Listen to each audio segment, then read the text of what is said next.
देख रहे हैं आप और मैं आपके साथ अलका सिंह आपला। महाराष्ट्र में आपका स्वागत है। अगले साल होने वाले लोकसभा चुनाव 2024 को लेकर विपक्ष अभी से एकजुट होने की कवायद में लग गया है। अब इसे लेकर कांग्रेस के काफी सक्रिय नजर आ रही है। इसके लिए अब जल्द ही राज्यसभा सांसद और वरिष्ठ वकील कपिल सिब्बल नए मंच का ऐलान करने वाले हैं। माना जा रहा है कि वो विपक्षी नेताओं के संपर्क में हैं। कपिल सिब्बल ने प्रेस कॉन्फ्रेंस कर कहा कि समय आ गया है जनता को जागरूक किया जाए। अन्याय के खिलाफ लड़ाई लड़ने के लिए उन्होंने कहा कि देश के विपक्षी सीएम नेता मेरा साथ दें और हम एक राष्ट्रीय आंदोलन शुरू करें ताकि गुलामी खत्म हो सके। उनका कहना है कि 11 मार्च को जंतर मंतर पर एक बड़ा कार्यक्रम होगा जिसमें सभी विपक्षी नेताओं को आमंत्रित किया जाएगा।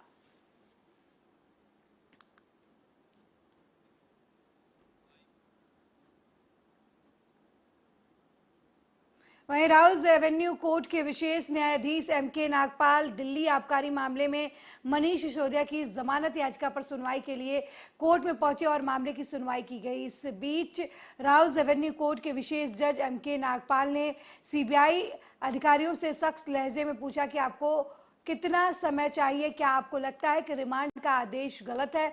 अगर ऐसा है तो आप उसे कोर्ट में चुनौती दे सकते हैं। वहीं बचाव पक्ष का कहना है कि मनीष सिसोदिया की पत्नी की तबीयत सही नहीं है, पिछले 20 साल से उनका स्वास्थ्य सही नहीं है। जबकि सीबीआई के अधिकारियों ने बताया कि पूर्व डिप्टी सीएम मनीष सिसोदिया अभी भी जांच एजेंसी के साथ पूछताछ में सहयोग नहीं कर रहे। वहीं सीबीआई ने कहा कि अभी तक कुछ अधिकारियों के साथ मनीष सिसोदिया का आमना सामना करवाया गया है। इसके जवाब में सीबीआई ने कहा कि मनीष सिसोदिया की तरफ से सुप्रीम कोर्ट में पिटीशन डाली गई थी, इसलिए समय वहां लगा। मनीष सिसोदिया का अलग अलग गवाहों से आमना सामना करवाना है, इसलिए 3 दिन की रिमांड और चाहिए।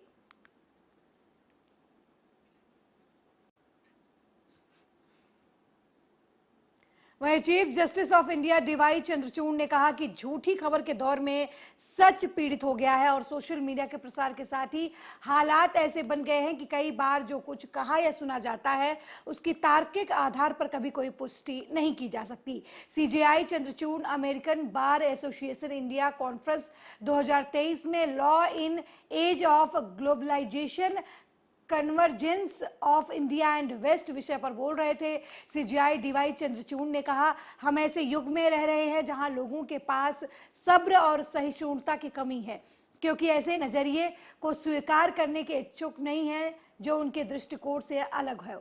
सीजेआई ने प्रौद्योगिकी और न्यायपालिका की ओर से खासकर कोविड-19 महामारी के दौरान इसका इस्तेमाल न्यायिक पेशे के सामने आने वाले मसले और ज्यादा महिला न्यायाधीशों समेत अलग अलग मुद्दों पर अपनी बात रख रहे थे। सीजेआई ने कहा कि झूठी खबरों के दौर में सच शिकार हो गया है। सोशल मीडिया के प्रसार के साथ जो कुछ भी बीज के रूप में कहा जाता है वो पूरे सिद्धांत में अंकुरित होता है, जिसका कभी तर्क संगत विज्ञान की कसौटी पर परीक्षण नहीं किया जा सकता।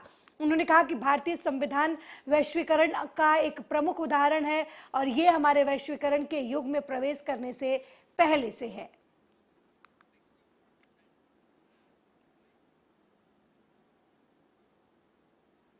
वहीं चंद्रभागा नदी को स्वच्छ और शुद्ध करने की जरूरत है, इसलिए नमामि गंगे के तर्ज पर प्रदेश में नमामि चंद्रभागा अभियान शुरू किया गया है। राज्य के वन, सांस्कृतिक एवं मत्स्य मंत्री सुधीर मुनगंटीवार ने कहा कि अब इस अभियान को और तेज किया जाएगा। इस मौके पर उन्होंने वेदांत केसरी गुरुवर्य रंगनाथ महाराज पर डाक टिकट जारी करने और उनकी जन्मस्थली सोनपेट को विकसित करने की भी घोषणा की।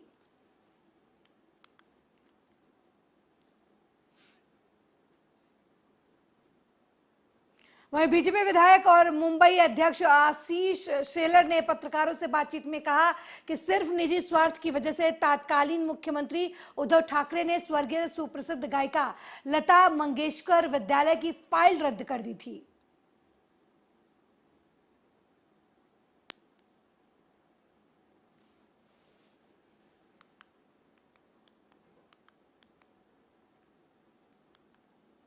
एजुकेशन डिपार्टमेंट का एक प्रस्ताव था सरकार की तरफ से स्वर्गीय लता दीनानाथ मंगेशकर संगीत महाविद्यालय, इसके लिए 49,10,000 रुपीज का प्रोविजन ये मंजूरी के लिए सदन के सामने आया। तब उस विषय पर मैंने भाषण करते समय इस बात को उजागर किया कि तब माननीय लता दीदी जी स्वर्गवासी हुई, अपने बीच से दुर्भाग्य से चली गई।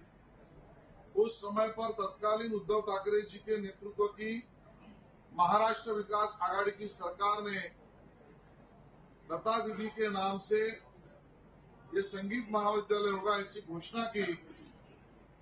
उसकी फाइल बनी, उसकी परमिशन के कागज पत्र बनाए गए, फाइल आगे बढ़ती गई।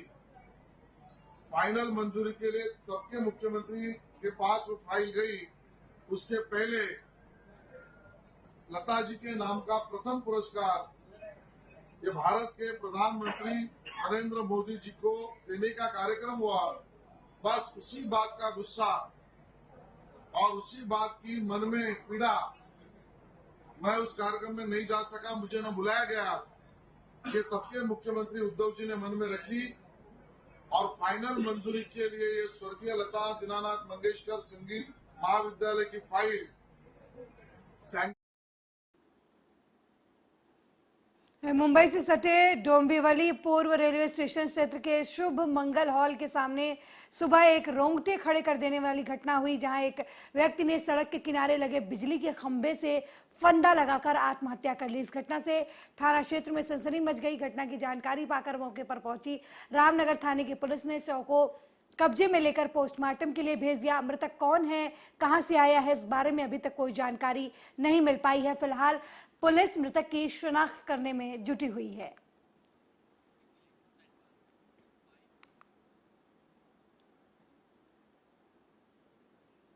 वहीं महाराष्ट्र के चंद्रपुर शहर के वरोरा नाका इलाके में बाला साहेब ठाकरे फ्लाईओवर के नीचे एक कार चालक ने शराब के नशे में फ्लाईओवर के खंबे को टक्कर मार दी, जिसकी वजह से कार चालक की मौके पर ही मौत हो गई। हादसे की ये घटना आसपास लगे सीसीटीवी कैमरे में कैद हो गई और अब घटना का वीडियो सोशल मीडिया पर जमकर वायरल हो रहा है।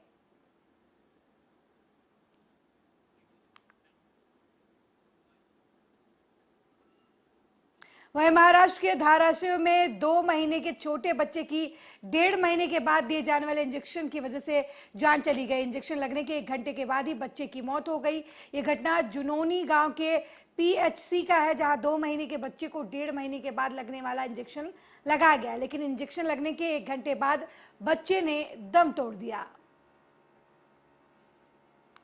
लसीकरण होतं आणि बाळाला घेऊन गेले अंगणवाडीत, मग 3 इंजेक्शन दिली, पुन्हा घरी आले आणि एक वेळेस बाळाला पाजलं आणि झोपलं होतं, टाकले, परत बाळच उठलं नाही। कशाचं इंजेक्शन? ती 1.5 महिन्याचं इंजेक्शन असतं का ती होतं।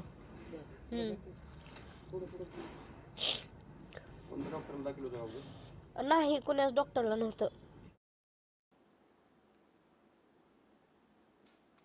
वहीं एमएनएस नेता संदीप देशपांडे पर हुए हमले का सीसीटीवी फुटेज सामने आया है। ये सीसीटीवी देशपांडे पर हुए हमले के बाद का है, जिसमें हमला करने के बाद आरोपी भाग रहे हैं। सीसीटीवी में साफ नजर आ रहा है कि हमला करने के बाद एक शख्स हाथ में स्टंप लेकर तेजी से भाग रहा है।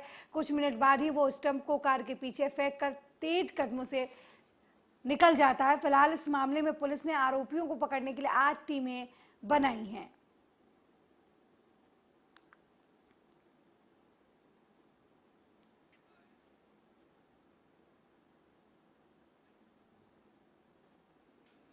वहीं राष्ट्रीय रक्षा अकादमी, जिसमें एक समय सिर्फ पुरुष ही हुआ करते थे, लेकिन बाद में महिलाओं के लिए भी इसे खोल दिया गया। हालांकि इस प्रतिष्ठित संस्थान में महिलाओं की भागीदारी की प्रतिशत बढ़ाने की मांग की गई। मामला सुप्रीम कोर्ट तक पहुंचा, लेकिन देश की सुप्रीम कोर्ट न्यायालय ने साफ कर दिया कि ये कोर्ट के लिए इस संस्थान के में महिला कैंडिडेटों के लिए 50% आरक्षण निर्धारित करना संभव नहीं होगा। कोर्ट ने एनडीए की एक पूर्व उम्मीदवार की याचिका को ठुकरा दिया।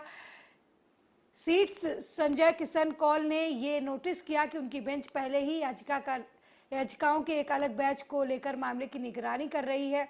बेंच में शामिल एक अन्य जस्टिस अरविंद कुमार ने कहा कि महिला उम्मीदवारों के लिए सीटों का तय होना समय के साथ होना चाहिए। हालांकि महिलाओं के लिए 50% सीटें एक साथ मिलना संभव नहीं है। दूसरे मामले में सभी प्रासंगिक मुद्दों पर गौर किया जा रहा है कि महिला उम्मीदवारों के लिए बेस्ट कैसे किया जा सके।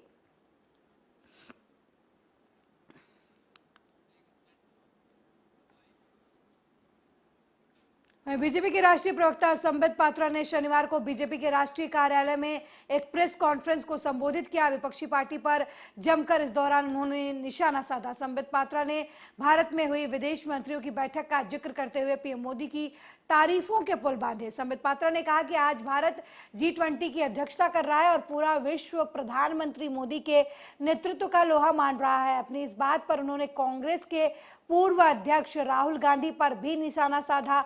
उन्होंने कहा कि कुछ ऐसे लोग भी हैं जो विदेश में जाकर कह रहे हैं कि हिंदुस्तान बर्बाद हो गया है, और क्या कुछ कहा उन्होंने आपको सुनाते हैं। के राहुल गांधी के भाषण को अक्षरशः सुन के आया। वो कहते हैं कि चीन एक अलग किस्म का देश है, चीन सद्भावना चाहता है, चीन जो डेवलपमेंट कर रहा है, चाइना की जो कम्युनिस्ट पार्टी है वो हार्मोनी, कोट अनकोट, क्योंकि अंग्रेजी में उनका भाषण था, दे वांट हार्मनी, वो हार्मनी चाहती है। उन्होंने कहा कि मैंने पूछा कि क्या चीन एक राष्ट्र है, इस चाइना अ नेशन? तो किसी ने उन्हें चाइना एक नेशन क्यों है वो समझाया कि चाइना में येलो रिवर है और येलो रिवर ही चाइना को एक नेशन के रूप में बांधती है। जब चाइना येलो रिवर के उफान को कंट्रोल कर लेती है तो चाइना महान बन जाती है और चाइना एक राष्ट्र बन जाता है। राहुल गांधी ने येलो रिवर देखा, ठीक बात है, मगर राहुल गांधी जी को इतने बड़े यात्रा करने के बाद गंगा नहीं दिखी। राहुल गांधी जी गंगा नहीं देख पाए और हिंदुस्तान एक राष्ट्र है ये वो मानते नहीं है। वो वहां भी जाके कह रहे थे कि एक एग्रीमेंट है, एक समझौता है, India is an agreement. China harmony चाहती है, वहां नेशनलिज्म है क्योंकि वहां येलो रिवर है। गंगा उन्हें दिखा नहीं क्योंकि देखने की कोशिश नहीं की। मुझे आश्चर्य है, राहुल गांधी विदेश की भूमि में जाकर कहते हैं कि हम ऑपोजिशन के लीडर हैं, हमें बोलने नहीं दिया जाता है। वो वहां कहते हैं कि हमारे टेलीफोन के अंदर पेगासस छोड़ दिया गया है और केवल मेरे ही नहीं, विपक्ष के तमाम जो लीडरान हैं उन सब के मोबाइल फोन के अंदर पेगासस था। और उन्हें इंटेलिजेंस ऑफिसर, जो इंटेलिजेंस ऑफिसर राहुल गांधी जी के मोबाइल में पेगासस छोड़कर उनकी बातों को सुन रहे थे, उन्हीं इंटेलिजेंस ऑफिसर्स ने राहुल गांधी को फोन करके कहा, अरे यहां वहां की बात मत करना, ये जो आप लेन देन की बातें करते हो ना वो सब रिकॉर्डिंग हो रही है क्योंकि हमने तुम्हारे में पेगासस लगा दिया है। राहुल जी, ये पेगासस लगा दिया था। सुप्रीम कोर्ट ने जांच कमेटी बैठाई, जांच कमेटी ने कहा आप अपने अपने मोबाइल दीजिए, हम जांच करके देखते हैं उसमें पेगासस है कि क्या है। क्यों नहीं दिया? एक घंटे के राहुल गांधी के भाषण को अक्षरशः सुन के आया। वो कहते हैं कि चीन एक अलग किस्म का देश है, चीन सद्भावना चाहता है। वहीं महाविकास आघाड़ी की संयुक्त बैठक संपन्न हुई है। इस बैठक में शरद पवार, पूर्व मुख्यमंत्री उद्धव ठाकरे, रामराजे नाईक निंबाळकर, नेता प्रतिपक्ष अजीत पवार, विधान परिषद में नेता प्रतिपक्ष अंबादास दानवे, कांग्रेस के प्रदेश अध्यक्ष नाना पटोले, सपा नेता अबू आजमी और माविया के विधायक और सांसद उपस्थित थे।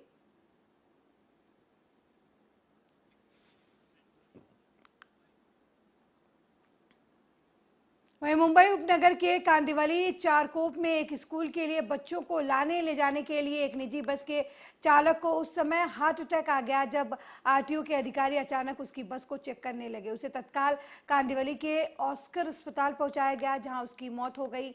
मामले की जांच पुलिस फिलहाल कर रही है। चारकोप में मैं रहता हूं, चारकोप पुलिस स्टेशन के अंतर्गत रहता हूं। चारकोप में ही उस गणेश नगर के सड़क पर श्री शिवाजी कामले के साथ में यह दुर्व्यवहार हुआ, जिसके डर के नाते किस तरह का उन पर प्रेशर उस कांस्टेबल ने, उस आरटीओ के अधिकारी ने बनाया कि आज उनकी जान चली गई, उनको अटैक आ गया, जिसकी कोई ज़रूरत नहीं थी, जिसकी कोई आवश्यकता नहीं थी उनकी गाड़ी को रुकाने के लिए। आज यहाँ शताब्दी हॉस्पिटल के सामने एक छोटी सी जानकारी आपको इस मौके पर देना चाहूँगा कि आज यहाँ पर सामने छोड़ा हुआ है, यहाँ पे महानगर पालिका ने इन सामने सभी मेडिकल वालों से मिली जुली इनसे पैसे लेकर महानगर पालिका ने इस वहीं पुरुष क्रिकेटरों के आईपीएल की तर्ज पर अब महिला क्रिकेटरों का भी टूर्नामेंट विमेंस प्रीमियर लीग यानी डब्ल्यूपीएल का आगाज 4 मार्च से होने जा रहा है। 5 टीमों वाले इस डब्ल्यूपीएल के लिए दिल्ली कैपिटल्स टीम ने अपना पल्ला भारी बताया। होटल ताज में आयोजित प्रेस कॉन्फ्रेंस में पूरी टीम पहली बार मीडिया से मुखातिब हुई। मुंबई में हुए एक कार्यक्रम के दौरान दिल्ली कैपिटल्स ने आगामी डब्ल्यूपीएल के लिए जर्सी लॉन्च के साथ अपनी टीम के कप्तान का भी नाम चुना। पहले महिला आईपीएल में ऑस्ट्रेलिया के दिग्गज कप्तान मेग लेनिंग दिल्ली कैपिटल्स की कमान संभालेंगी। Well, I'm not going to take any more time. This is about the players. We've been getting countless questions on our social media handles. A lot of the media friends have called us asking about who the captain is, who will be leading the side. So it gives me great pleasure and great honor to introduce our captain on stage. I would like to request our captain on stage, who doesn't need any introduction, flying in straight.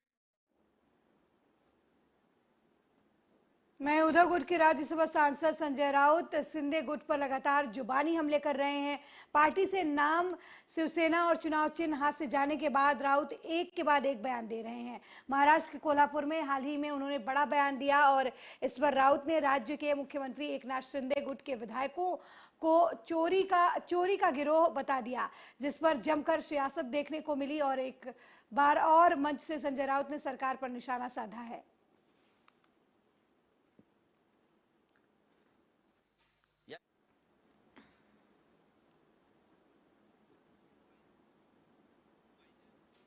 मेरे साथ इस bulletin में फिलहाल इतना ही। देश दुनिया की तमाम खबरों को देखने के लिए देखते रहिए आर्या न्यूज। नमस्कार।